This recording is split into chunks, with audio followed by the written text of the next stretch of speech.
नमस्कार दोस्तों, इस वीडियो में आप सीबीएसई बोर्ड के द्वारा आयोजित की गई सीटेट दिसंबर 2021 के दिनांक 12 जनवरी 2022 शिफ्ट के पेपर के इन्वायरमेंटल स्टडीज यानी ईवीएस पार्ट का कंप्लीट सोल्यूशन देखने जा रहे हैं। सीबीएसई बोर्ड के द्वारा सीटेट दिसंबर 2021 में प्राइमरी स्तर पर कुल 23 शिफ्टों में पेपर का आयोजन किया गया था, जिसमें से ये 21वें शिफ्ट का पेपर है। अगर आप प्राइमरी और अपर प्राइमरी सभी शिफ्टों के सभी सब्जेक्ट्स के कंप्लीट पेपर सॉल्यूशन को डिटेल में देखना चाहते हैं, इसके अलावा सीटेट में पूछे जाने वाले सभी सब्जेक्ट्स के कंप्लीट पेडागोजी को डिटेल में पढ़ना चाहते हैं, तो इस वीडियो के समाप्त होने के बाद से इस वीडियो का डिस्क्रिप्शन जरूर चेक करिएगा। और अगर आप चैनल पर पहली बार विजिट कर रहे हैं तो इसको सब्सक्राइब करते हुए बेल आइकन को जरूर प्रेस कर लीजिएगा सीटेट, यूपी टेट और सुपर टेट की बेहतरीन तरीके से तैयारी करने के संदर्भ में। चलिए दोस्तों, आज के इस महत्वपूर्ण वीडियो को शुरू करते हैं। पहला प्रश्न पूछा गया है, पूर्व काल से भारत में उगाए जाने वाले फल सब्जी निम्न में से कौन सा है। पूर्व काल से भारत में कौन सा सब्जी या फल उगाया जाता था, ये हमसे पूछा जा रहा है। दिए गए विकल्प में देखिए, आम और केला ये पूर्व काल से उगाया जा रहा है। ऑप्शन नंबर 3 बिल्कुल एप्रोप्रिएट होगा। अगला प्रश्न पूछा गया था, एलेक्स केरल में रहता है, वह अपने घर के आंगन में निम्नलिखित में से क्या उगाता होगा। ध्यान से समझिएगा, पूछा जा रहा है कि केरल के लोग क्या खाना पसंद करते हैं, ये आपसे पूछा जा रहा है। दिए गए विकल्पों में देखिए, केरल के लोग टेपियोका, जो कि एक जिस प्रकार से आप स्वीट पोटैटो खाते हैं उसी प्रकार का एक टेपियोका जमीन में बैठने वाला फल होता है, और नारियल केरल के लोग खाना पसंद करते हैं, उबला हुआ टेपियोका और नारियल। ठीक है, ऑप्शन नंबर 1 यहाँ पर बिल्कुल एप्रोप्रिएट है और यही इसका सटीक जवाब होगा। अगला प्रश्न पूछा गया था, जंतु या फिर कीड़े जो अपने समूह के अन्य सदस्यों को गंध से ढूंढते हैं वो कौन से हैं। तो देखिए, चींटी, मधुमक्खी और रेशम का कीड़ा, ये तीनों ऐसे जंतु या फिर कीड़े हैं जो कि अपने समूह के सदस्यों को उनके गंध से ढूंढ लेते हैं। ऑप्शन नंबर 3 यहाँ पर एप्रोप्रिएट होगा। अगला प्रश्न पूछा गया था, शबाना अपने पिताजी को यातायात के लिए खनिज तेल आधारित ईंधनों की बचत के लिए सुझाव देती है और उसके पिताजी खुशी खुशी इसकी स्वीकृति देते हैं। वे निम्न में से किन साधनों को जानने के लिए प्राथमिकता देंगे। ध्यान से समझिएगा, यहाँ पर सुझाव यह दिया गया कि खनिज तेल ईंधन की बचत करनी है, तो निम्न में से कौन सा ऐसा विकल्प है जो कि खनिज तेल ईंधन की बचत करेगा, वो हमसे पूछा जा रहा है। देखिए, चारों विकल्पों में जब आप देखेंगे तो मेट्रो रेल चारों में दिया गया है, चारों में देखिए मेट्रो रेल दिया गया है, यानी कि इन चारों में जो पहले वाला विकल्प है कार, बस, साइकिल और मोटरसाइकिल, इसमें से हमें चुनना है कि किसमें ईंधन की बचत होगी। तो देखिए, कार में भी डीजल और पेट्रोल वाले आजकल कार आते हैं, तो ये तो हमारा उत्तर होगा नहीं, क्योंकि इसमें पेट्रोल या फिर डीजल यानी कि खनिज तेल ईंधन की बचत नहीं हो रही है, इसमें खनिज तेल खर्च होगा ही होगा। बस में भी होगा, उत्तर नहीं होगा। मोटरसाइकिल में भी होगा, ये भी उत्तर नहीं होगा। लेकिन अगर बात करें साइकिल की, तो इसमें किसी भी प्रकार का खनिज तेल ईंधन का प्रयोग नहीं किया जाता है, इस वजह से इसी के माध्यम से खनिज तेल ईंधनों की बचत की जा सकती है। विकल्प नंबर 3 बिल्कुल एप्रोप्रिएट है और यही इसका सटीक जवाब होगा। अगला प्रश्न पूछा गया था, समर को एक प्रोजेक्ट के लिए ऐसे खाद्य सामग्री को चुनना है जो पौधे से ना लिया गया हो, वह चुनेगा। देखिए, ऐसा विकल्प हमें चुनना है जो कि पौधे से हमें प्राप्त नहीं होता। पहला दिया गया शहद, दूसरा दिया गया कटहल। कटहल पौधे से प्राप्त होता है, पेड़ से प्राप्त होता है, तो हमारा उत्तर नहीं होगा। दूसरा देखिए, दूध, अंडे और भुट्टा। भुट्टा भी मक्के के फसल में भुट्टा होता है जिसे हम लोग खाते हैं, तो ये भी भुट्टा जो है वो पौधे से प्राप्त होता है, इस वजह से हमारा उत्तर नहीं होगा। सरसों भी पौधे से प्राप्त होता है, तो ये भी हमारा उत्तर नहीं होगा। लेकिन अगर बात करें दूध की, तो ये गाय से प्राप्त होता है, शहद की तो ये मधुमक्खी के छत्ते से प्राप्त होता है, और अंडे की तो विभिन्न प्रकार के जंतुओं के द्वारा अंडे दिए जाते हैं, जिसका प्रयोग हम लोग सेवन के तौर पर करते हैं। तो ये सभी जो खाद्य सामग्री है वो पौधे से नहीं लिया गया है और यही प्रश्न में पूछा गया था, इस वजह से विकल्प नंबर 4 बिल्कुल एप्रोप्रिएट होगा। अगला प्रश्न पूछा गया था, एक लोहार निम्न में से किन चीजों को बनाता है। लोहार मतलब कि जो लोहे पर काम करते हैं उनकी बात की जा रही है। पहला दिया गया मिट्टी का बर्तन, तो ये लोहार नहीं होते हैं, ये कुम्हार होते हैं जो मिट्टी के बर्तन बनाते हैं, तो ये हमारा उत्तर होगा नहीं। तीसरा देखिए, अंगीठी, आरी और चूड़ी। चूड़ी जो शीशे की चूड़ियाँ होती है जो घर में महिलाएं पहनती हैं, उसकी बात की जा रही है, तो ये लोहार के द्वारा नहीं बनाया जाता, उत्तर नहीं होगा। चौथा देखिए, कुल्हाड़ी, ईंट और चूड़ी। ईंट और चूड़ी, ईंट के जो भट्टे होते हैं वहाँ पर ईंट बनाए जाते हैं, और चूड़ी जहाँ पर शीशे का काम होता है वहाँ पर चूड़ी बनाए जाते हैं। ठीक है, तो एक ही विकल्प बचा। देखिए, खुरपी। खुरपी जिससे हम लोग खेत में मिट्टी या फिर घास वगैरह सोहते हैं, इसे खुरपी बोला जाता है, ये लोहार बनाते हैं। आरी की अगर बात करें तो ये भी लोहे का होता है जो कि लोहार बनाते हैं, और कुल्हड़ की बात करें, ये एक्चुअली कुल्हाड़ी होता है जो लकड़ियाँ काटने के काम आता है, उसकी बात की गई कुल्हड़। ठीक है, जिसे हम लोग गाँव के भाषा में कुल्हाड़ी बोलते हैं, तो ये भी बिल्कुल लोहार के द्वारा बनाया जाता है, यानी कि ऑप्शन नंबर 2 में जो तीनों विकल्प दिए गए हैं वो लोहार के द्वारा ही बनाए जाते हैं और यही प्रश्न में पूछा गया था। विकल्प नंबर 2 बिल्कुल एप्रोप्रिएट होगा। अगला प्रश्न पूछा गया था, एक मां को अपने बेटे के लिए घर के अंदर खेले जाने वाले खेलों को चुनना है क्योंकि वह बाहर नहीं जा सकता, वह निम्न में से किसे चुनेगी। ध्यान से समझिएगा। चौथा विकल्प दिया गया है छुपन छुपाई, स्टापू और पिट्ठू। तो ये छुपन छुपाई जो है वो घर के बाहर खेलने का खेल है। स्टापू की अगर बात करें तो ये भी घर के बाहर का है, तो ये हमारा उत्तर नहीं होगा। और पिट्ठू क्या होता है, तो एक दूसरे के पीठ पर चढ़ करके जो हम लोग खेल खेलते हैं उसकी बात की जा रही है, ठीक है। टेनिस की बात किया जाए तो ये घर से बाहर खेला जाएगा। स्टापू की बात करें तो ये भी घर से बाहर है, हमारा उत्तर नहीं होगा। पहला देखिए बैडमिंटन भी घर से बाहर खेला जाएगा। और विकल्प नंबर 2 की बात करें, कैरम बोर्ड, देखिए कैरम बोर्ड जो होता है वो घर के अंदर खेला जा सकता है, शतरंज भी और ताश भी। यही दूसरा वाला विकल्प ऐसा है जिसमें सभी गेम घर के अंदर खेले जा सकते हैं। विकल्प नंबर 2 बिल्कुल एप्रोप्रिएट होगा और यही इसका सटीक जवाब है। अगला प्रश्न पूछा गया था, निम्नलिखित में से कौन सा राज्यों का समूह अरब सागर के तट पर स्थित है। स्क्रीन पर आप भारत का नक्शा देख सकते हैं। यहाँ पर देखिए ये अरब सागर है और इसके तट पर स्थित राज्यों के नाम हमसे पूछे गए थे। तो कौन कौन से राज्य हो सकते हैं, देखिए एक तो गुजरात हो जाएगा, दूसरा यहाँ पर देखिए महाराष्ट्र हो जाएगा, तीसरा देखिए गोवा हो जाएगा, चौथा कर्नाटक हो जाएगा और पांचवा केरल हो जाएगा। इन्हीं पांचों में से कोई 3 विकल्प में दिया गया होगा। अब चलिए विकल्पों में चलते हैं। पहले विकल्प में देखिए केरल और गुजरात तो था लेकिन आंध्र प्रदेश नहीं था, तो ये हमारा उत्तर नहीं होगा। चौथा विकल्प देखिए कर्नाटक था, गुजरात भी था लेकिन तेलंगाना नहीं था, हमारा उत्तर नहीं होगा। तीसरा देखिए कर्नाटक था, महाराष्ट्र भी था लेकिन ओडिशा नहीं था, हमारा उत्तर नहीं होगा। एक ही विकल्प बचा ऑप्शन नंबर 2 देखिए केरल, तमिलनाडु और महाराष्ट्र, ये इसका बिल्कुल एप्रोप्रिएट जवाब होगा। दोस्तों आपको लग रहा होगा कि तमिलनाडु तो मैंने बताया नहीं था, क्योंकि यहाँ पर देखिए गुजरात हो गया, महाराष्ट्र हो गया, गोवा हो गया, कर्नाटक हो गया, केरल हो गया। लेकिन यहाँ पर देखिए विकल्प ऐसा सेट किया गया है कि यहाँ वाले राज्यों को ना देकर के एक राज्य उसने तमिलनाडु को दिया हुआ है। देखिए ये जो समुद्र है ये भी अरब सागर ही है और यहाँ पर भी इसका तट, तमिलनाडु राज्य का तट यहाँ पर लगा हुआ है। इस वजह से तमिलनाडु भी इसका उत्तर होगा, क्योंकि यहाँ के राज्यों में से 5 राज्यों में से 3 विकल्पों को ना देकर के इन्होंने तमिलनाडु को दे दिया, तो ये वाला विकल्प भी बिल्कुल सही हो जाएगा, ठीक है। तो ऑप्शन नंबर 2 बिल्कुल सटीक जवाब है। अगला प्रश्न पूछा गया था, ग्रेगर मेंडल मटर के पौधों पर प्रयोग के कारण प्रसिद्ध थे। अगर मूल पीढ़ी के मटर के पौधों के बीज हरे और पीले हो तो अगली पीढ़ी मटर के बीजों के बारे में उनका कौन सा प्रेक्षण था। ध्यान से समझिएगा, ये उनके द्वारा जो प्रैक्टिकल किया गया था उसके बारे में ही पूछा गया है, हमें अपने तरफ से उत्तर नहीं देना है। तो इसका उत्तर क्या हो जाएगा, ऑप्शन नंबर 2 देखिए ज़्यादातर पौधे पीले बीज थे। विकल्प नंबर 2 यहाँ पर बिल्कुल सटीक जवाब है। अगला प्रश्न पूछा गया था, निम्न में से कौन से पदार्थ पानी में घुलते हैं, यानी पानी में घुलनशील कौन सा ऐसा विकल्प है। देखिए दूध तो घुल जाएगा, चीनी भी घुल जाएगा, लेकिन शहद नहीं घुलता है, तो ये हमारा उत्तर नहीं होगा। इसी प्रकार से देखिए ताड़पीन का तेल नहीं घुलता है, नींबू का रस घुल जाता है, पेट्रोल भी नहीं घुलेगा, तो हमारा उत्तर नहीं होगा। मिट्टी का तेल यानी कि केरोसिन नहीं घुलता है, नमक और साबुन घुल जाता है, तो मिट्टी के तेल की वजह से ये हमारा उत्तर नहीं होगा। एक ही विकल्प बचा, देखिए चीनी भी पानी में घुल जाएगा, सिरका भी घुल जाता है और नमक भी घुल जाता है। ऑप्शन नंबर 4 बिल्कुल एप्रोप्रिएट जवाब है। अगला प्रश्न पूछा गया था, पारंपरिक तरीके से जल संग्रह के लिए हमारे देश में उपयोग की जाने वाली संरचना है। पारंपरिक तरीके से यानी बहुत पहले से जिसका उपयोग किया जा रहा है वो हमसे पूछा जा रहा है। देखिए इसमें ट्यूबवेल जो है, बोरवेल जो है और हैंडपंप जो है ये बाद में कॉन्सेप्ट आया, लेकिन अगर बावड़ी की बात करें तो ये पारंपरिक तरीके से जल संग्रह के लिए यूज किया जाता था। इसमें होता क्या था, देखिए चारों तरफ से इस प्रकार से आयताकार या फिर वर्गाकार संरचना होती थी और सीढ़ी नुमा आकृति होती थी इस तरफ चारों तरफ से, और सीढ़ी से उतरने के लिए, और नीचे यहाँ पर पॉन्ड यानी तालाब टाइप का पानी पूरा संग्रह रहता था, ठीक है। तो ये होता था बावड़ी। तो यही हम लोग पारंपरिक तरीके से जल संग्रह के लिए यूज करते थे। विकल्प नंबर 2 बिल्कुल एप्रोप्रिएट है और यही इसका सटीक जवाब होगा। अगला प्रश्न पूछा गया था, अंतरिक्ष यान में यात्रा करते हुए अंतरिक्ष यात्रियों के बारे में निम्न में से कौन सा सही है। देखिए अंतरिक्ष में जब आप चले जाएंगे तो कई ग्रहों पर पृथ्वी के सापेक्ष गुरुत्वाकर्षण बल कम है, जिसकी वजह से वहाँ पर जो व्यक्ति या फिर जो भी जाते हैं उनका भार उनको महसूस नहीं होता और वो उछल उछल करके चलते हैं। आपने चंद्रमा पर जाने का इमेजेस देखा होगा, वहाँ पर कैसे व्यक्ति उछल उछल के चलते हैं। तो वहाँ पर गुरुत्वाकर्षण बल कम होने की वजह से उनको अपना भार कम महसूस होता है और जिसकी वजह से वो हल्के प्रतीत होते हैं और जैसे ही अपना पैर उठाते हैं वो हवा में उड़ने लगते हैं, उछलने लगते हैं, ठीक है। इसी को ध्यान में रख करके उत्तर ढूंढेंगे। पहला दिया गया, पानी के नल से सीधे पानी पीते हैं, ये विकल्प गलत है। क्यों? क्योंकि जब मनुष्य का भार ही प्रतीत नहीं हो रहा तो पानी भी इसी प्रकार से प्रतीत होगा, तो ये नल से निकाल करके पीने वाला कॉन्सेप्ट गलत है, निगेटिव है, हमारा उत्तर नहीं होगा। डाइनिंग टेबल पर बैठकर खाना खाते हैं, ये भी विकल्प निगेटिव है, क्योंकि खाना और ये सभी चीज़ें हवा में तैरने लगेंगी, बैठकर खाया ही नहीं जाएगा। चौथा देखिए, खड़े रहकर तैरते हुए सोते हैं, ये भी विकल्प निगेटिव है।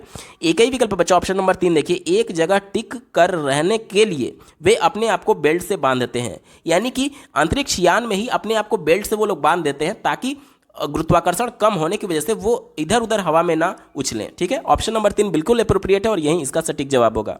अगला प्रश्न पूछा गया था, निम्नलिखित खिलाड़ियों में से कौन एक पैरा एथलेटिक है जो धैर्य और दृढ़ निश्चय के प्रतीक हैं? तो इसका उत्तर हो जाएगा option number 4 Deepa Malik. Option number 4 बिल्कुल अप्रोप्रिएट है।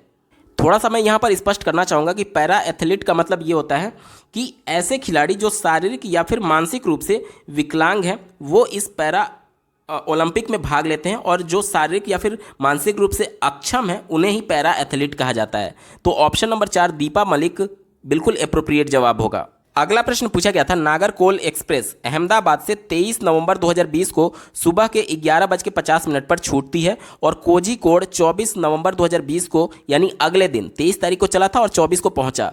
कितने बजे? शाम के 5:45 पर पहुंचती है। तो ट्रेन उस दूरी को तय करने में कितना समय लेती है? ध्यान से समझिएगा, ट्रेन कब चला? 23 तारीख को। कितने बजे? 11:50 सुबह पे। अगर मैं 10 मिनट इसमें और जोड़ दूं, 10 मिनट और जोड़ दूं, ये ध्यान रखिएगा 10 मिनट में अलग से जोड़ रहा हूं, तो ये 12 बजे का समय हो जाएगा, दोपहर के 12 बजे का समय। ठीक है, अब यहां से देख लीजिए शाम को वो कितने बजे पहुंचा था? 5:45 पे। 23 तारीख के अगर 5:45 तक का मैं पूरा समय निकालूं तो यहाँ से देखिए 12 बजे से लेके 5:45 कितना हो जाएगा? 5 घंटा 45 मिनट, और 10 मिनट यहाँ पर पहले से मैंने जोड़ा रखा था तो इसमें 10 मिनट और मैं जोड़ देता हूँ, यानी कि 5 घंटा 55 मिनट 23 तारीख के शाम के 5:45 तक का समय हो जाएगा। लेकिन ट्रेन पहुँची कब? ट्रेन पहुंची अगले दिन 24 तारीख को। तो यहां तक का तो समय हमने निकाल लिया 5:45 तक का, इतना घंटा वो ट्रेवल कर चुकी है। अब 24 तारीख को 5:45 यानी 24 घंटा और लगा होगा, तो इसमें सिंपली मैं 24 घंटा और जोड़ देता हूं। तो देखिए 24 5 29 घंटा और 55 मिनट हमारा सही जवाब हो जाएगा। यानी दिए गए विकल्प में देखिए ऑप्शन नंबर 4 29 घंटा 55 मिनट इसका एप्रोप्रिएट जवाब होगा। अगला प्रश्न पूछा गया था, हरप्रीत अपने परिवार के साथ पंजाब, बिहार और महाराष्ट्र की एक यात्रा पर गई थी। उन राज्यों के कला कार्य का संग्रह किया। हरप्रीत के संग्रह को नीचे दिए गए विकल्पों से चुनिए। ध्यान से समझिएगा, जिस क्रम में वो गई है, पहले पंजाब गई है, फिर बिहार गई है और अंत में महाराष्ट्र गई है। ठीक है, उसी क्रम में वहाँ के कला का संग्रह किया होगा, तो उसी के क्रम में हमारे पास विकल्प दिए गए हैं और हमसे पूछा जा रहा है कि कौन सा विकल्प सही होगा। ध्यान से देखिएगा, यहाँ पर मधुबनी की बात की गई है। मधुबनी बिहार का एक प्रमुख चित्रकला है। ठीक है, तो ये क्लियर हो गया कि बिहार चूंकि बीच में है तो मधुबनी वाला ऑप्शन भी यहाँ पर बीच में होना चाहिए, यानी जहाँ पर मधुबनी बीच वाले ऑप्शन में आएगा वही वाला विकल्प हमारा सही होगा। यहाँ पर देखिए लास्ट में था, यहाँ पर देखिए लास्ट में था, अब हमें सोचना ही नहीं है, ये दोनों विकल्प गलत हो गए। तीसरे विकल्प में देखिए यहाँ पर मधुबनी दिया ही नहीं गया, तो ये विकल्प हमें सोचना ही नहीं है, ये काट देना है, सीधे गलत हो गया। और एक ही विकल्प बचा ऑप्शन नंबर 4। देखिए यहाँ पर मधुबनी दिया गया है बीच में, जो कि बिहार का है, और यहाँ पर देखिए फुलकारी जो है वो पंजाब से जुड़ा हुआ है और वर्ली जो है महाराष्ट्र की प्रमुख कला है। तो ऑप्शन नंबर 4 बिल्कुल अप्रोप्रिएट होगा और यही इसका सटीक जवाब है। अगला प्रश्न पूछा गया है, एक अलग राज्य से एक नया लड़का आपकी कक्षा में शामिल होता है जिसमें मुख्य रूप से स्थानीय छात्र हैं। आप इस अवसर को छात्रों को अनुकूलन के बारे में सिखाने के अवसर के रूप में उपयोग करना चाहते हैं। निम्नलिखित में से कौन सी गतिविधि इस उद्देश्य के लिए उपयुक्त होगी? पूरे सिचुएशन को एक बार फिर से समझ लेते हैं। देखिए, आपका स्कूल, जिस स्कूल में आप टीचर हैं, मान लीजिए उत्तर प्रदेश के किसी एक पर्टिकुलर जिले में है, और आपके स्कूल में जितने भी बच्चे हैं उस पर्टिकुलर जिले के उस पर्टिकुलर स्थान से, जहां पर वो विद्यालय स्थित है, उसी के आसपास के बच्चे वहां पर हैं। लेकिन कोई एक दूसरे राज्य का बालक, मान लीजिए कि साउथ में कोई राज्य है, वहां से कोई बालक आपके विद्यालय में आ गया उत्तर प्रदेश के, ठीक है, तो उसको कम्युनिकेट करने में दिक्कत होगी क्योंकि लैंग्वेज प्रॉब्लम हो सकता है, और साथ ही साथ बहुत और सामाजिक सांस्कृतिक पृष्ठभूमि चेंज होने की वजह से वो अनुकूलन नहीं कर पाएगा, एडजस्ट नहीं कर पाएगा। अब बच्चों को अनुकूलन के बारे में बताना है, तो इसका कौन सा विकल्प सही होगा ये हमसे पूछा जा रहा है। चलिए ऑप्शंस पर ध्यान देते हैं। वो वाला ऑप्शन बिल्कुल अप्रोप्रिएट होना चाहिए जिसमें बच्चे के अनुभव को शेयर किया जाए। जो बच्चा दूसरे राज्य से आया है वो किस प्रकार से उसने अनुकूलन किया, उसके अनुभव को अगर शेयर किया जाएगा तो बच्चे, दूसरे बच्चे जो हैं, जो स्थानीय बच्चे हैं, जो यहीं के बच्चे हैं, वो समझ पाएंगे कि अनुकूलन होता कैसे और कैसे पर्टिकुलर किसी एक बच्चे के अनुभव को शेयर करके बच्चों को बताया जा सकता है। ठीक है, चलिए चौथे विकल्प से शुरुआत करेंगे। कहा जा रहा है कि नए छात्र से कहें कि कक्षा को उसके पुराने स्कूल के नियमों के बारे में बताएं, वे नए स्कूल के नियमों से किस प्रकार से भिन्न है। तो यहाँ पर केवल अंतर करने की बात की जा रही है, अनुकूलन का कहीं से भी दूर दूर तक चर्चा नहीं है। अनुकूलन करने का मतलब कि बच्चा जो एडजस्ट कर लिया है दूसरे राज्य से आकर के, उसके अनुभव की बात होनी चाहिए। यह विकल्प निगेटिव था क्योंकि केवल अंतर करने की बात कर रहा था, पहले राज्य के स्कूल में और अब जो उत्तर प्रदेश में है उसमें अंतर कर रहा था। ठीक है, चलिए ये नहीं होगा। तीसरा देखिए, कक्षा को बताएं कि नए छात्र के लिए समायोजन करना कितना कठिन है और उन सभी को उसकी मदद कैसे करनी चाहिए। यह भी विकल्प निगेटिव है क्योंकि बच्चा अपना अनुभव शेयर नहीं कर रहा है, और जब आप बच्चों को यह बताएंगे कि समायोजन या फिर एडजस्ट करना कितना कठिन है, तो जो दूसरे बच्चे हैं, जो स्थानीय बच्चे हैं, उनके मन में एक मैसेज जाएगा कि अनुकूलन हम नहीं कर सकते, भविष्य में भी जब उसको इस प्रकार की परिस्थिति का सामना करना पड़ेगा तो उसके मन में यह धारणा बनी रहेगी कि एडजस्टमेंट बहुत कठिन होता है, अनुकूलन कठिन होता है, जबकि हमें अपने आप को बदलाव करना होता है परिस्थिति के अनुसार, इसे ही अनुकूलन कहते हैं। तो बच्चे के मन में गलत मैसेज जाएगा कि अनुकूलन कठिन होता है, तो यह विकल्प निगेटिव है, हमारा उत्तर नहीं होगा। पहला विकल्प देखिए, स्थानीय छात्रों को नए छात्र के साथ अपने स्कूल के नियमों को साझा करने के लिए कहें। यह भी विकल्प निगेटिव है। एक ही विकल्प बचा देखिए, कक्षा में नए छात्र के जीवन में विभिन्न परिवर्तनों और उन्हें कैसे संभाला और उसने उन्हें कैसे संभाला के बारे में चर्चा करना। देखिए, अब जो बच्चा दूसरे राज्य से आया हुआ है, जाहिर सी बात है उसको बहुत कुछ चेंजेस यहाँ पर मिले होंगे। जो साउथ से बालक आया होगा, पहली बात तो उनकी लैंग्वेज अलग है, दूसरी बात वहाँ का इन्वायरमेंट, थोड़ा सा टेम्परेचर वहाँ ज़्यादा रहता है यूपी के कंपेरिजन में। इसके अलावा जो खान पीन का परिवर्तन है, वो सब बच्चे को नई चीज़ें यहाँ पर देखने को मिलेगी, और इन सब के बारे में क्या क्या परिवर्तन आया वो बच्चा खुद से अपने अनुभव शेयर कर रहा है, और साथ ही साथ कैसे उसने इस परिवर्तन को हैंडल किया। अब यहाँ पर जो दूसरे राज्य से बच्चा आया हुआ है वो खुद अपने अनुभव को शेयर कर रहा है, तो जिस पर बीती है वो जब खुद अपने अनुभव को शेयर करेगा तो ये ज़्यादा अप्रोप्रिएट होगा, और पूरे कक्षा के बच्चे और टीचर इस पर चर्चा कर रहे हैं। यहाँ पर ले वाइगोत्स्की के सिद्धांत के अनुसार चर्चा भी इंपॉर्टेंट है, क्योंकि बच्चे सामाजिक तौर पर अंतःक्रिया करके सीखते हैं। तो यह विकल्प सबसे ज्यादा पॉजिटिव है और इस वजह से ऑप्शन नंबर 2 सटीक जवाब होगा। अगला प्रश्न पूछा गया था, निम्नलिखित में से वीडियो कॉन्फ्रेंसिंग ऐप की कौन सी विशेषता सबसे अच्छे तरीके से प्रदर्शित कर सकती है कि बिना बोले संचार कैसे किया जा सकता है। यहां पर देख लीजिए, वीडियो कॉन्फ्रेंसिंग ऐप, जैसे कि आप व्हाट्सएप ले लीजिए, तो हमसे ये बोला जा रहा है कि हम कम्युनिकेट तो करना चाहते हैं लेकिन बिना बोले, यानी कि हमें वीडियो भी दिखाना है और बोलना भी नहीं है। तो कोई ऐसा फॉर्मेट होता है क्या? आप कहेंगे GIF फाइल। GIF फाइल में क्या होता है कि बेसिकली कई छोटे छोटे इमेजेस को मिला करके एक शॉर्ट वीडियो बनाया जाता है, या फिर एक वीडियो में से छोटा सा वीडियो का क्लिप 2 से 4 सेकंड का काट करके, उसमें आवाज़ नहीं होता, सिर्फ वो वीडियो मोशन पिक्चर टाइप का होता है। तो इसके माध्यम से हम लोग बिना बोले कम्युनिकेट कर सकते हैं। दिए गए विकल्पों में देखिए, ऑप्शन नंबर 3 में GIF की बात की गई है, विकल्प नंबर 3 इसका बिल्कुल एप्रोप्रिएट होगा। अगला प्रश्न पूछा गया था, निम्नलिखित में से कौन सा अभ्यास संरचनावादी दृष्टिकोण में सबसे अधिक मेल खाता है। संरचनावादी दृष्टिकोण क्या होता है? जिसमें बच्चे सक्रिय रूप से भागीदारी करके अपने ज्ञान की रचना अन्वेषण के माध्यम से, खोज के माध्यम से करते हैं। इसी को ध्यान में रखकर के उत्तर ढूंढेंगे। चलिए, चौथा विकल्प दिया गया है, बीज स्थानांतरण की प्रक्रिया को समझने के लिए फ्लो चार्ट का उपयोग करना। देखिए, फ्लो चार्ट में सिर्फ हम लोग एक तरीके से सिंबल्स का यूज कर सकते हैं या फिर इमेजेस का यूज कर सकते हैं। बच्चा प्रत्यक्ष तौर पर नहीं देख रहा है, ठीक है, इस वजह से ये विकल्प हमारा नहीं होगा, उत्तर नहीं होगा। तीसरा देखिए, जन्म देने वाले और अंड निक्षेपण वाले पशुओं के बीच अंतर समझाने के लिए ग्राफिक ऑर्गेनाइजर प्रयोग करना। तो ये भी विकल्प निगेटिव है। क्यों निगेटिव है? देखिए, यहां पर जो ग्राफिक ऑर्गेनाइजर का प्रयोग किया जा रहा है वो एज ए टीचर के द्वारा किया जा रहा है, शिक्षक के द्वारा किया जा रहा है। बच्चे इसमें बिल्कुल निष्क्रिय बने हुए हैं, इस वजह से ये हमारा उत्तर नहीं होगा।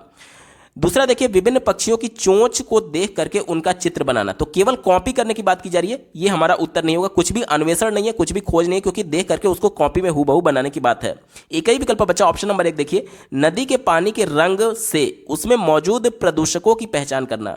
यानी कि जो पानी का रंग है उसको देख करके उसमें क्या क्या इम्प्योरिटीज हैं उसके बारे में बच्चे अन्वेषण के माध्यम से, खोज के माध्यम से, अनुमान के माध्यम से पहचान कर रहे हैं। तो ये विकल्प सबसे ज्यादा एप्रोप्रिएट है और यही इसका सटीक जवाब होगा। यही संरचनावादी दृष्टिकोण को दिखा रहा है। विकल्प नंबर 1 बिल्कुल पॉजिटिव होगा।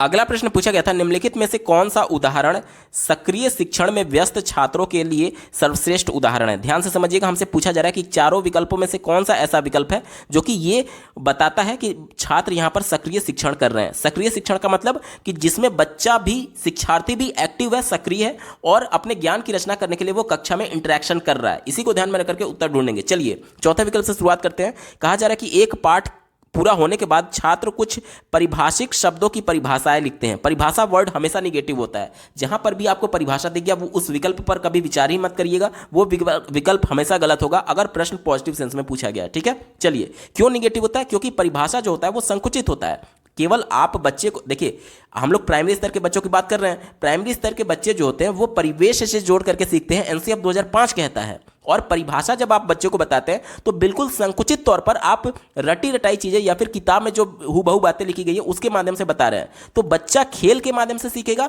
या फिर अपने परिवेश के माध्यम से मूर्त अवस्था में सीखेगा। परिभाषा उसके लिए अमूर्त चीज होती है, इस वजह से वो परिभाषा उसके लिए निगेटिव होता है। ऑप्शन नंबर 4 गलत हो गया। तीसरा देखिए, जोड़े में छात्र ईवीएस पाठ्यपुस्तक में वर्णित पत्तियों के विभिन्न रंगों की सूची बनाते हैं। तो यहां पर भी बच्चा कुछ एक्टिव नहीं कर रहा है, अपनी तरफ से कुछ अन्वेषण नहीं है, इस वजह से यह सक्रिय शिक्षण नहीं माना जाएगा। वो जो कुछ भी किताब में उसके दिया गया है पत्तियों के बारे में, उन्हीं का विभिन्न रंगों की सूची बस बनाया जा रहा है, यानी कि देख करके बस अपने कॉपी में सूची बना रहा है, टेबल बना रहा है। ठीक है, यह भी विकल्प निगेटिव हो गया, हमारा उत्तर नहीं होगा। दूसरा देखिए, शिक्षक द्वारा विषय का परिचय देने के बाद छात्र पाठ्यपुस्तक से मधुमक्खी के छत्ते की संरचना बना रहे हैं। यह भी बिल्कुल कॉपी है, कुछ भी संरचनात्मक नहीं है, कुछ भी सक्रिय शिक्षण नहीं है, हमारा उत्तर नहीं होगा। एक ही विकल्प बचा, ऑप्शन नंबर 1 देखिए, छात्र जोड़ियों में पारंपरिक शिल्प के पतन के शिल्पकारों की आजीविका पर पड़ने वाले प्रभाव पर चर्चा करते हैं। यह विकल्प सबसे ज्यादा पॉजिटिव है। क्यों? क्योंकि लेव वाइगोस्की और जीन पियाजे संरचनावाद के सबसे बड़े समर्थक थे। उनका यह मानना था, और राष्ट्रीय शिक्षा नीति 2020 और एनसीएफ 2005 दोनों ये मानती है कि बच्चे सक्रिय रूप से भागीदारी करके अपने ज्ञान की रचना करते हैं। और लेव वाइगोस्की के अनुसार चर्चा, इंटरेक्शन, अंतःक्रिया बहुत इंपॉर्टेंट है। और चूंकि यहां पर कक्षा में एक तरीके से चर्चा की जा रही है, और चर्चा भी कैसी है देखिए, यहां पर आजीविका पर पड़ने वाले प्रभाव के बारे में, यानी कि एक ओपन एंडेड क्वेश्चन है जिसमें प्रत्येक बच्चा अपना मौलिक विचार प्रस्तुत कर रहा होगा। देखिए, दो प्रकार से चर्चा हो सकती है। एक चर्चा तो ये कि 2 + 3 का मान कितना होगा, तो प्रत्येक बच्चे का उत्तर बिल्कुल कॉमन आएगा, 5 होगा। लेकिन ये एक ऐसा प्रश्न है जिसमें प्रत्येक बच्चा अपना मौलिक विचार प्रस्तुत कर रहा होगा कि आखिर शिल्प के पतन की वजह से शिल्पकारों की आजीविका पर क्या प्रभाव पड़ा है। तो प्रत्येक बच्चा अपना अपना मौलिक विचार दे रहा होगा, क्रिएटिविटी अपने हिसाब से उत्तर दे रहा होगा। तो प्रत्येक बच्चे का उत्तर अलग आने की संभावना है, इसलिए यहां पर चर्चा होने की वजह से यह सक्रिय शिक्षण का उदाहरण है। विकल्प नंबर 1 बिल्कुल एप्रोप्रिएट होगा। अगला प्रश्न पूछा गया है, पानी की उपलब्धता पर एक पाठ के संबंध में निम्नलिखित में से कौन सा प्रमाणिक कार्य होगा? ध्यान से समझिएगा, पानी की उपलब्धता के बारे में कौन सा प्रमाणिक होगा, ये हमसे पूछा जा रहा है। चलिए चौथे विकल्प से शुरुआत करेंगे। कहा जा रहा है कि स्थानीय नगर निगम द्वारा आपूर्ति किए जाने वाले पानी की शुद्धता का परीक्षण करने के लिए एक संकेतक बनाना। हमसे प्रश्न पूछा गया है पानी की उपलब्धता के बारे में, और ये पानी की शुद्धता के बारे में बात कर रहा है, बिल्कुल अलग है। इस वजह से ये विकल्प हमारा नहीं होगा। क्यों? क्योंकि ये उपलब्धता के बारे में जानकारी नहीं दे रहा है, बल्कि उसकी शुद्धता के बारे में कहा जा रहा है, इस वजह से ये निगेटिव हो गया। तीसरा देखिए, पानी के जो स्रोत पीने के लिए उपयुक्त नहीं है उन पर चिपकाने के लिए स्टिकर बनाना। केवल ये स्टिकर बनाने तक की बात कर रहा है, इसकी उपलब्धता पर कोई भी एक तरीके से सटीक जानकारी नहीं दे रहा है, इस वजह से ये भी निगेटिव हो गया, हमारा उत्तर नहीं होगा। दूसरा देखिए, छात्रों को एक लघु सिंचाई प्रणाली बनाने के लिए कहना जो दर्शाए कि किसान पानी की अधिक कुशलता से उपयोग कैसे कर सकते हैं। देखिए, ये आपको लग रहा है पॉजिटिव होगा, लेकिन यहां पर थोड़ा सा ये संकुचित है। कैसे? पहले वाले विकल्प के साथ मैं यहां पर चर्चा करना चाहूंगा। पहला विकल्प दिया गया है, छात्रों को अपने परिवार के साथ चर्चा कर पानी के संरक्षण के लिए कुछ आदतें बदलने के लिए कहना। यहां पर देखिए संरक्षण की बात की गई है, ठीक है। यहां पर प्रश्न हमसे उपलब्धता के संबंध में पूछा गया था। अब पानी को जब हम बचाएंगे तभी तो पानी हमारे पास उपलब्ध रहेगा। दूसरा वाला विकल्प मैंने अभी तक इसीलिए क्रॉस नहीं किया था क्योंकि आपको यह समझना जरूरी है कि दूसरा वाला जो विकल्प है केवल सिंचाई तक सीमित रखने की बात कर रहा है, और पहला वाला जो विकल्प है वो ब्रॉड सेंस में है, क्योंकि पानी की जो हम लोग खपत कर रहे हैं वो हमारे परिवार से ही होकर के जा रहा है। देखिए, सिंचाई हम लोग कर रहे हैं तो प्रत्येक परिवार में एक आध किसान तो होते ही हैं। अगर हम अपने परिवार के सदस्यों को कन्विंस कर लें कुछ आदत को बदलने के लिए ताकि जो पानी का संरक्षण है उसको बढ़ाया जा सके, तो निश्चित तौर पर जो हमारे परिवार में किसान हैं वो भी इस आदत को समझेंगे और सिंचाई में इस आदत को अप्लाई करके वो पानी का संरक्षण कर सकते हैं। यानी कि जो दूसरा विकल्प है वो संकुचित है और ये पहले से ऑप्शन नंबर 1 में इंक्लूडेड था, इस वजह से दूसरा आप संकुचित हो जाएगा, गलत हो जाएगा, और पहला यहां पर बिल्कुल एप्रोप्रिएट हो जाएगा। विकल्प नंबर 1 सही जवाब है। अगला प्रश्न पूछा गया था, आप बहरेपन और गूंगेपन की अक्षमता और बिना बोले संवाद कैसे करें, इस बारे में एक अध्याय पढ़ा रहे हैं। मतलब कि आप एक एज ए टीचर हैं और जो लोग बहरे होते हैं यानी जो सुन नहीं सकते और जो गूंगे होते हैं जो बोल नहीं सकते, इन दोनों अक्षमताओं और बिना बोले कैसे संवाद करें, इस टॉपिक पर आप एक चैप्टर पढ़ा रहे हैं ईवीएस में, ठीक है। आगे पढ़िए। एक बच्चा पूछता है कि हम सब तो बोल सकते हैं, तो हम इसे ईवीएस में क्यों पढ़ें कि बिना बोले कैसे संवाद करना है। उस बच्चे ने प्रश्न पूछा टीचर से कि जब हम लोग बोल सकते हैं तो बिना बोले इस प्रकार का संवाद करने के लिए हम इस प्रकार के चैप्टर को क्यों पढ़ रहे हैं। आगे पढ़िए, निम्नलिखित में से कौन सा उत्तर ईवीएस में इस पाठ को सीखने के प्रयोजन का सबसे अच्छा वर्णन करेगा। चलिए विकल्पों में चलते हैं। चौथा विकल्प दिया गया है, आप में से कुछ बड़े हो करके डॉक्टर बनना चाह सकते हैं। विभिन्न प्रकार की समस्याओं और शारीरिक चुनौतियों को समझना उस ओर पहला कदम है। यह विकल्प निगेटिव है। कैसे? डॉक्टर के पास तो और सारी चुनौतियां होती हैं, बीमारियों को भी पहचाना, तो क्यों ना प्राइमरी में ही बच्चों को बीमारियों के बारे में बता दिया जाए। यह विकल्प संकुचित इसलिए था क्योंकि यहां पर बच्चे बड़े होकर के आज से लगभग, आज प्राइमरी में है यानी कि 5वीं कक्षा तक रहेंगे, कम से कम 20 साल 25 साल उनको और लगेगा डॉक्टर बनने में। बच्चे के फ्यूचर को लेकर के आज प्लानिंग थोड़ी की जा सकती है कि आज बच्चे को डॉक्टर के लिए पहले से तैयार किया जाए। हो सकता है कि बच्चा किसी दूसरे सेक्टर में जाना चाहता हो, कोई इंजीनियर बनना चाहता हो, कोई पायलट बनना चाहता हो, कोई रेलवे में जाना चाहता हो, कोई एसएससी में जाना चाहता हो, तो ये सभी चीज़ें केवल डॉक्टर के लिए ही क्यों, ठीक है। इस वजह से ये विकल्प निगेटिव था, हमारा उत्तर नहीं होगा। तीसरा देखिए, कुछ लोगों के पास चुनौती होती है जहाँ वे सुन या बोल नहीं सकते। जब आप उनके साथ बातचीत कर रहे हैं तो आपको सावधान और सतर्क रहने की जरूरत होती है। यह अध्याय ऐसे परिदृश्यों में आपकी सहायता करेगी। सावधान और सतर्क तो ऐसे बोला जा रहा है जैसे कि जो सुन नहीं सकते और जो बोल नहीं सकते वो आपके लिए खतरनाक हो सकते हैं, तो ये भी विकल्प निगेटिव है। क्यों? क्योंकि ये भेदभाव को बढ़ावा दे रहा है, आपको सतर्क करके उनसे डराने की कोशिश की जा रही है, जबकि समावेशी कक्षा ये कहता है कि सबको साथ लेकर के चलना है। तो ये विकल्प निगेटिव हो गया, हमारा उत्तर नहीं होगा। पहला विकल्प देखिए, कुछ लोग आप सभी से अलग हैं, उनके पास चुनौती है जहां वे सुन या बोल नहीं सकते। आपको यह समझने की आवश्यकता होगी कि उन्हें दिव्यांग क्यों माना जाता है। अब यहां पर जब कक्षा में, मान लीजिए उस कक्षा में कोई ऐसा दिव्यांग बालक होगा, तो जब बच्चे से इस प्रकार का जवाब या फिर वार्तालाप किया जाएगा टीचर के द्वारा, तो उस दिव्यांग बच्चे में अपने कमी का एहसास होगा। आप उस बच्चे को जो दिव्यांग है उसको कमी का एहसास दिला रहे हैं, तो इस वजह से ये विकल्प निगेटिव है, हमारा उत्तर नहीं होगा। एक ही विकल्प बच्चा, ऑप्शन नंबर 2 देखिए, हम सभी की अलग अलग क्षमताएं और बाधाएं होती हैं। यहां पर देखिए, अब पूरे कक्षा में जब उस बच्चे से कहा गया कि हमारी कुछ क्षमता होती है और कुछ बाधा होती है, तो प्रत्येक बच्चा जो दिव्यांग भी होगा वो भी समझेगा कि हाँ, मेरे में ये कमी है, शारीरिक कमी है, लेकिन मेरे में क्षमताएं भी हैं। आगे पढ़िए, कुछ लोगों के पास चुनौती होती है जहां वे सुन या बोल नहीं सकते। हमें यह समझने की जरूरत है कि उनके साथ कैसे संवाद किया जाए और समावेशी कैसे बने। यह विकल्प सबसे ज्यादा पॉजिटिव है। क्यों? क्योंकि आज हम लोग समावेशी कक्षा की बात करते हैं जिसमें सभी बच्चों को एक साथ लेकर के चला जाता है, चाहे किसी भी शारीरिक अक्षमता से बच्चा क्यों ना जूझ रहा हो, किसी भी अधिगम विकार से क्यों ना जूझ रहा हो। तो समावेशी कॉन्सेप्ट को यही चरितार्थ करता है। इस वजह से विकल्प नंबर 2 बिल्कुल पॉजिटिव और यही इसका सटीक जवाब होगा। अगला प्रश्न पूछा गया है, यहां पर देखिए, उजैरा और शाहमीर ग्लोब पर विश्व के विभिन्न बिंदुओं को देख रहे हैं। ध्यान से समझिएगा, दोनों आपस में बातचीत कर रहे हैं ग्लोब और अंतरिक्ष के बारे में। देखिए, शाहमीर ये कहती है, देखिए ये है अमेरिका। ग्लोब को देखते हुए उसने इंगित करते हुए कहा कि देखिए ये है अमेरिका और ये है अफ्रीका। अंतरिक्ष कहाँ है? उसने पूछा कि अंतरिक्ष कहाँ है। ग्लोब पर वो अंतरिक्ष को ढूंढ रही थी। ग्लोब क्या है? पृथ्वी का एक मॉडल है, पृथ्वी का एक मॉडल है, और अंतरिक्ष में पृथ्वी एक पार्ट है।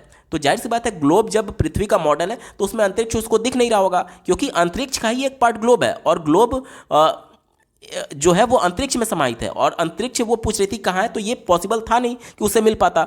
तो अब जो उजैरा है वो कहती है कि आकाश, तारे, सूर्य और चंद्रमा ये सभी अंतरिक्ष में है। ठीक है, आगे देखिए, शाहमीर कहती है, हाँ मुझे पता है, सुनीता विलियम्स एक अंतरिक्ष यान में गई थी, मैंने टीवी पर देखा कि वह वहाँ से धरती को देख सकती थी।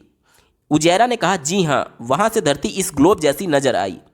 अब हमसे ये प्रश्न पूछा जा रहा है सीटेट की परीक्षा में कि उपरोक्त पाठ का उपयोग कक्षा 5 के छात्रों को अंतरिक्ष की अवधारणा से परिचित कराने के लिए किया गया है। निम्नलिखित में से कौन सा प्रश्न शाहमीर के प्रश्न को हल करने में मदद करेगा, यानी कि कौन सा ऐसा विकल्प है जो कि ये बताने में मदद करेगा कि अंतरिक्ष कहाँ है ग्लोब पर, जो शाहमीर ने प्रश्न पूछा था। ठीक है, चलिए चौथे विकल्प से शुरुआत करेंगे। कहा जा रहा है, आप गत्ते का उपयोग करके अंतरिक्ष का 3D मॉडल बनाएं और उसमें ग्लोब को कहाँ रखेंगे। देखिए, बच्चे को अंतरिक्ष के बारे में बताना था और ये प्रश्न पूछा जा रहा है कि ग्लोब को आप कहाँ रखेंगे, यानी कि ग्लोब का पोजीशन जो पृथ्वी का मॉडल है उसके पोजीशन की बात की जा रही है। इस वजह से ये संकुचित है, हमारा उत्तर नहीं होगा। ठीक है, अगर अंतरिक्ष की बात की जाती तब हमारा उत्तर हो सकता था, लेकिन यहाँ पर चूंकि ग्लोब की बात की गई है, पृथ्वी की बात की गई है, अंतरिक्ष की बात नहीं की जा रही है, इस वजह से हमारा उत्तर नहीं होगा। तीसरा देखिए, क्या आप मानते हैं कि अंतरिक्ष खाली है, या आप मानते हैं कि उसमें कुछ है, तो ये भी निगेटिव है, इससे बच्चे अंतरिक्ष के बारे में नहीं जान पाएंगे। ठीक है। दूसरा देखिए, अगर आपको सुनीता विलियम्स की तरह अंतरिक्ष में जाना पड़े तो आप कैसे जाएंगे। अब बच्चे को अंतरिक्ष समझ में नहीं आ रहा, अंतरिक्ष कहाँ पर दिखाएं और उसमें जाने की बात की जा रही है, तो ये उसके लिए एक तरीके से अमूर्त संकल्पना हो जाएगी, तो ये भी विकल्प निगेटिव है, हमारा उत्तर नहीं होगा। एक ही विकल्प बचा, यदि आप सूर्य, चंद्रमा और तारों के कट आउट बनाते हैं तो आप इन्हें कहाँ रखेंगे। जब बच्चे से यह प्रश्न पूछा जाएगा कि सूर्य, चंद्रमा और तारों के छोटे छोटे मॉडल बनाए जाए, कटआउट बनाया जाए, तो उसको कहाँ रखा जाएगा, तो बच्चा वो तब समझ में आएगा उसको कि जो मॉडल हम लोग देख रहे हैं, जो ग्लोब देख रहे हैं, ये तो पृथ्वी है, और पृथ्वी से जब हम लोग देखते हैं तो ऊपर की तरफ हमें चंद्रमा, सूर्य और ये सभी चीजें दिखाई देती है, यानी कि पृथ्वी से ऊपर होगा। ठीक है, पृथ्वी से ऊपर होगा, यानी कि अब बच्चा समझ जाएगा कि ग्लोब में ये सभी चंद्रमा, सूर्य और तारे नहीं है, बल्कि वो अंतरिक्ष में है। इसके माध्यम से बच्चों को अंतरिक्ष का कॉन्सेप्ट बताया जा सकता है। विकल्प नंबर 1 बिल्कुल पॉजिटिव है और यही इसका सटीक जवाब होगा। अगला प्रश्न पूछा गया था, निम्नलिखित में से कौन सा शैक्षिक उद्देश्य नदी पर बनाए गए बांध विषय के लिए विशिष्ट, मापने योग्य और प्राप्य है। मापने योग्य यानी कि लोगों को बांध बनाने से क्या परेशानी हुई होगी, उनकी परेशानियों को बारे में जांचना, यानी कि उनकी परेशानियों को एक तरीके से तौलना, मापने के सेंस में है। ठीक है, इसी को ध्यान में रख करके उत्तर ढूंढेंगे। चौथा विकल्प दिया गया, जब बांध उनके जीवन को प्रभावित करते हैं तब छात्र स्थानीय बस्तियों की वकालत करने में मदद करेंगे। ये कहीं से भी मापने की बात नहीं की जा रही है, इस वजह से निगेटिव है, हमारा उत्तर नहीं होगा। तीसरा देखिए, छात्र बांध की नींव के लिए किए गए निर्माण कार्य का उदाहरण देंगे, तो यहाँ पर भी कोई भी एक तरीके से मेजरेबल कंडीशन नहीं है, हमारा उत्तर नहीं होगा। ठीक है, पहला देखिए, छात्रों को पता चलेगा कि नदियों पर बांध कैसे बनते हैं, तो ये केवल प्रोसेस की बात की जा रही है, उत्तर नहीं होगा। एक ही विकल्प बचा, ऑप्शन नंबर 2 देखिए, छात्र उन नकारात्मक प्रभावों को सूचीबद्ध करेंगे जिनका बांध निर्माण के दौरान मानव बस्तियों का सामना करना पड़ा था। अब यहाँ पर देखिए, जब उनको सभी समस्याओं को, जो प्रभाव उनके पर पड़ा है, उसको सूचीबद्ध यानी कि नोट डाउन करने की बात की जा रही है, रिपोर्ट तैयार करने की बात की जा रही है, तो इसमें मापन है, इसमें मापन है कि वो कौन कौन सी परेशानियां थी जो वहां के स्थानीय लोग फेस किए थे, तो यही मापने की बात की जा रही थी। ऑप्शन नंबर 2 बिल्कुल अप्रोप्रिएट है और यही इसका सटीक जवाब होगा। अगला प्रश्न पूछा गया था, आप आगामी प्रदर्शनी के लिए प्रोजेक्ट बनाने हेतु अपनी कक्षा में 15 चार्ट पेपर लेकर के आए हैं ताकि छात्र प्रोजेक्ट बनाने के लिए उनका प्रयोग कर सकें। आपने छात्रों से कहा कि चार्ट पेपर समाप्त होने के बाद उन्हें नए चार्ट पेपर नहीं दिए जाएंगे, इसलिए उन्हें चार्ट पेपर का प्रयोग किफ़ायती तरीके से करना चाहिए। निम्नलिखित में से कौन सी क्रिया छात्रों को उन संसाधनों के संरक्षण पर विचार करने में सबसे कम मदद करेगी जिनकी मात्रा सीमित है। जैसे कि मान लीजिए, बच्चों को केवल 15 चार्ट पेपर ला करके दिया गया है और बच्चों से बोला गया कि अगर चार्ट पेपर समाप्त हो गया तो नए चार्ट पेपर उनको नहीं दिए जाएंगे, यानी कि इसकी मात्रा सीमित कर दी गई। जिस प्रकार से हमारे पेट्रोलियम, जिस प्रकार से हमारे जो भी संसाधन है जो सीमित मात्रा में, उसके प्रति बच्चे को संवेदनशील बनाने के लिए सबसे कम, यानी कि कौन सा ऐसा विकल्प है जो कम संवेदनशील बच्चों को बनाएगा। चलिए चौथे विकल्प से शुरुआत करते हैं। चौथा विकल्प आप अपने स्क्रीन पर देख पा रहे होंगे, कहा गया है कि छात्रों को एक साझा रजिस्टर में लिखने के लिए कहें कि उन्होंने कब, क्यों और कितने चार्ट पेपर लिए, यानी कि जवाबदेही तय की जा रही है प्रत्येक बच्चे की कि आपने चार्ट पेपर क्यों लिया, कब लिया और कितने लिए, तो ये बच्चों की जवाबदेही तय की जा रही है। इससे बच्चे क्या होंगे, किफ़ायती तौर पर यूज करेंगे, क्योंकि उसे डर होगा कि अगर मैंने ज़्यादा यूज किया तो मेरी क्लास लग सकती है या फिर मेरे से सवाल पूछा जा सकता है कि आखिर मैंने इसका यूज कहाँ कहाँ पर किया है। तो ये विकल्प बिल्कुल पॉजिटिव सेंस में है, इस वजह से हमारा उत्तर नहीं होगा, क्योंकि हमसे कम वाला पूछा गया था, यानी निगेटिव सेंस में पूछा गया था। तीसरा देखिए, परियोजना में चार्ट पेपर के उपयोगों को कम करने के लिए विचारों पर मंथन करने के लिए कहना। अब यहाँ पर देखिए, हमें जो भी हमारे पास सीमित संसाधन है उसका हम लोग कम उपयोग करते हैं, ताकि आने वाले भविष्य में हम एक तरीके से सस्टेनेबल डेवलपमेंट की बात करते हैं, सतत विकास की बात करते हैं, यानी आने वाले पीढ़ियों के लिए भी वो बचे। यहाँ पर देखिए, बच्चे को संरक्षण का कॉन्सेप्ट सिखाना, यहाँ पर चार्ट पेपर इंपॉर्टेंट नहीं था, उसकी मात्रा सीमित 15 करके हम लोग जो हमारे प्राकृतिक संसाधन है उसका सही तरीके से उपयोग करना बच्चे को सिखाना यहाँ पर मेन एम था। ठीक है, तो यहाँ पर बच्चों को इस बात पर क्रिटिकल थिंकिंग करने के लिए प्रोत्साहित करना चाहिए कि हम कैसे कम प्रयोग करके उस संसाधन को बचा सकते हैं, तो ये भी बिल्कुल पॉजिटिव था, इस वजह से हमारा उत्तर नहीं होगा।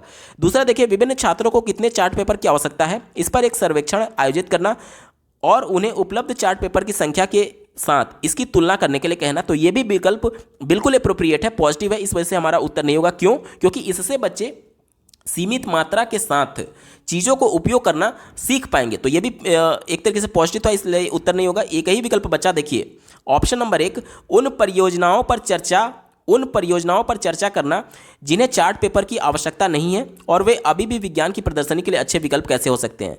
तो यहाँ पर देखिए ये जो चार्ट पेपर है उसको उपयोग ही ना करने की बात कर रहा है। अब जैसे मान लीजिए हमारे पास पेट्रोलियम लिमिट संसाधन में लिमिटेड है, यानी कि सीमित संसाधन है, तो क्या हम ऐसा पॉसिबल है कि हम पेट्रोलियम का प्रयोग ही ना करें?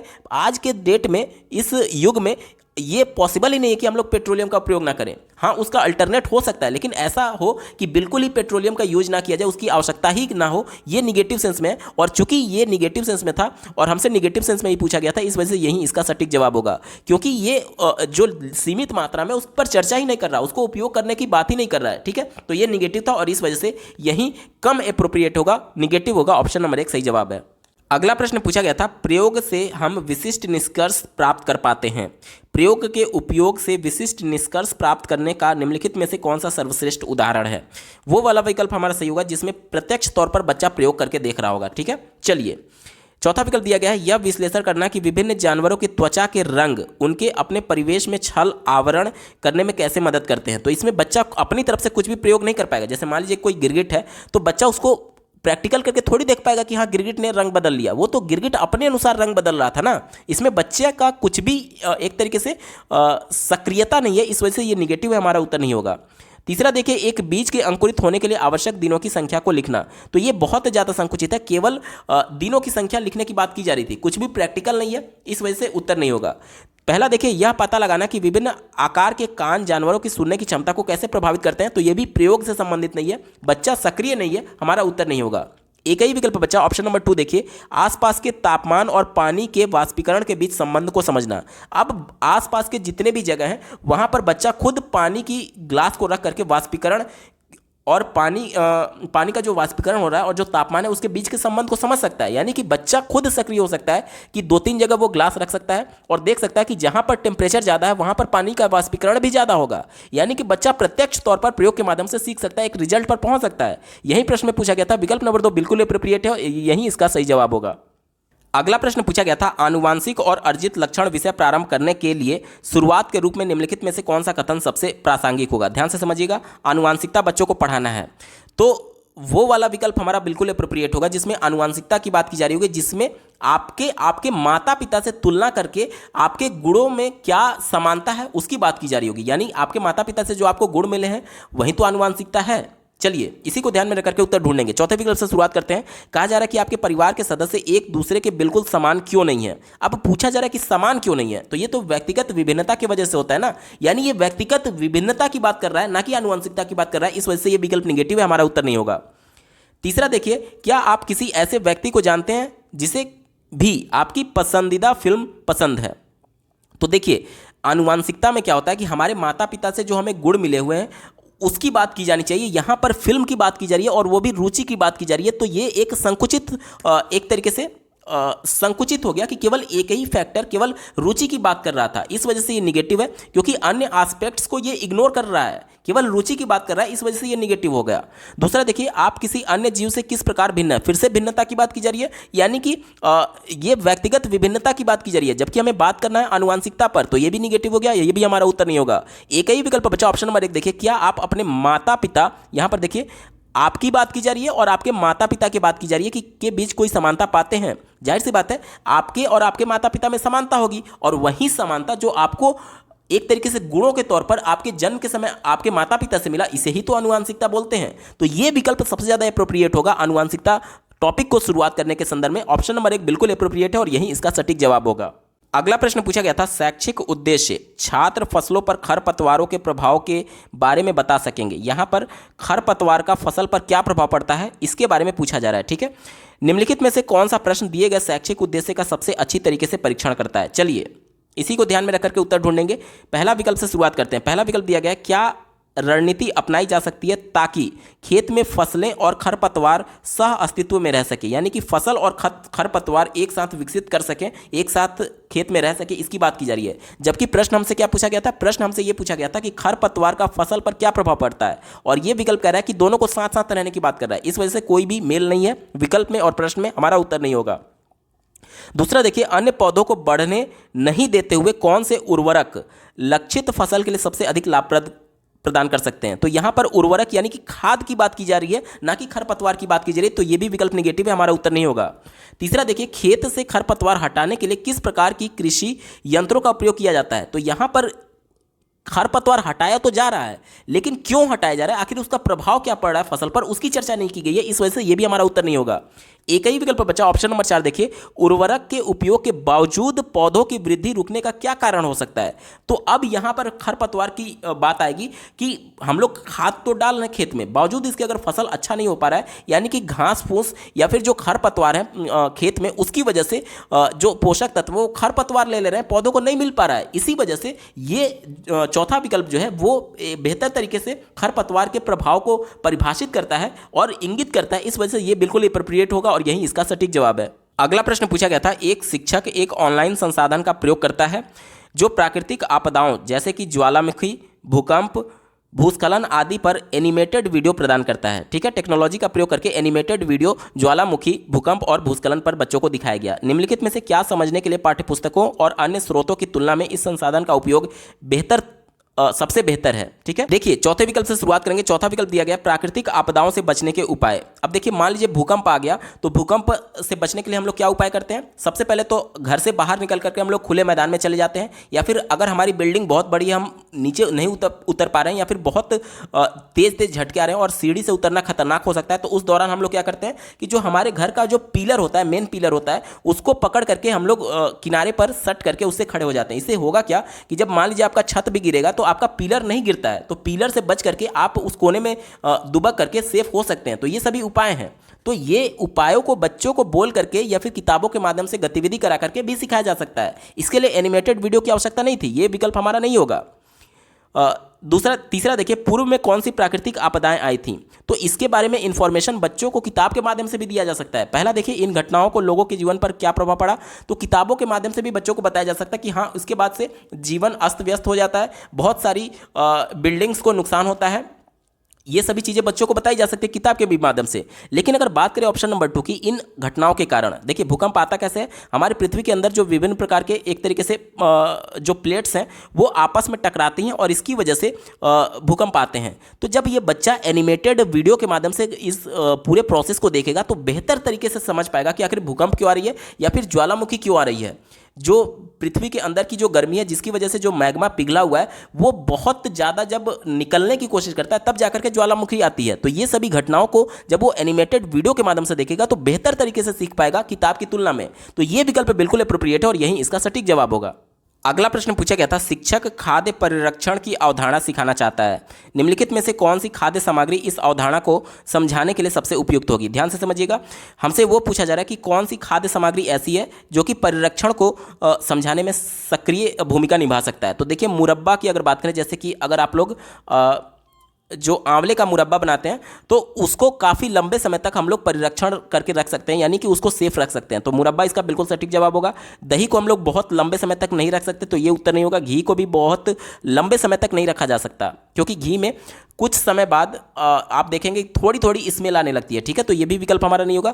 पापड़ भी इसका सही जवाब हो सकता था, क्योंकि पापड़ को भी बहुत लंबे समय तक हम लोग सेफ रख सकते हैं, तो ये भी सही हो सकता था। लेकिन जो रिवाइज्ड आंसर की है उसमें इसको गलत माना गया है, केवल मुरब्बा को उन्होंने सही माना है। ऑप्शन नंबर 1 बिल्कुल एप्रोप्रिएट है। अगला प्रश्न पूछा गया था, सुश्री देबोज्योति समुदाय से प्राप्त उदाहरणों का प्रयोग करते हुए पर्यावरण में चीज़ों की अन्योन्याश्रयता, यानी कि एक दूसरे पर इंटरडिपेंडेंट जो होते हैं उसकी बात की जा रही है, का विचार सिखा रही है। यानी एक दूसरे से कैसे लोग रिलेटेड है, कैसे एक दूसरे पर डिपेंडेंट है, समुदाय का उदाहरण लेकर के वो बताना चाहती हैं। निम्नलिखित में से कौन सा उदाहरण इस अवधारणा को समझाने में सबसे उपयुक्त होगा। ध्यान से समझिएगा, ऑप्शन नंबर 3 इसका बिल्कुल एप्रोप्रिएट जवाब है। एक किराने की दुकान यानी कि जहाँ से आप राशन खरीदते हैं। अब देखिए, वहाँ से हमें आवश्यकता है राशन की, तो हम राशन वहाँ से खरीद रहे हैं और इसके बदले में हम पैसे देते हैं दुकानदार को, और दुकानदार की रिक्वायरमेंट ये है कि अपनी आजीविका चलाने के लिए वो पैसे की उसको डिमांड है, तो वो हमसे पैसे लेता है राशन देने के लिए। यानी कि हम उस पर डिपेंडेंट है राशन के लिए, और वो मेरे ऊपर डिपेंडेंट है, हमारे ऊपर डिपेंडेंट है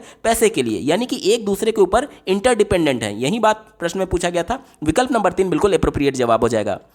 दोस्तों, ये पेपर पूरा सॉल्व हो चुका है। आपको ये वीडियो कैसा लगा कमेंट के माध्यम से जरूर बताइएगा, क्योंकि आपका एक कमेंट मुझे मोटिवेट करेगा ऐसे ही महत्वपूर्ण वीडियो लाने के संदर्भ में।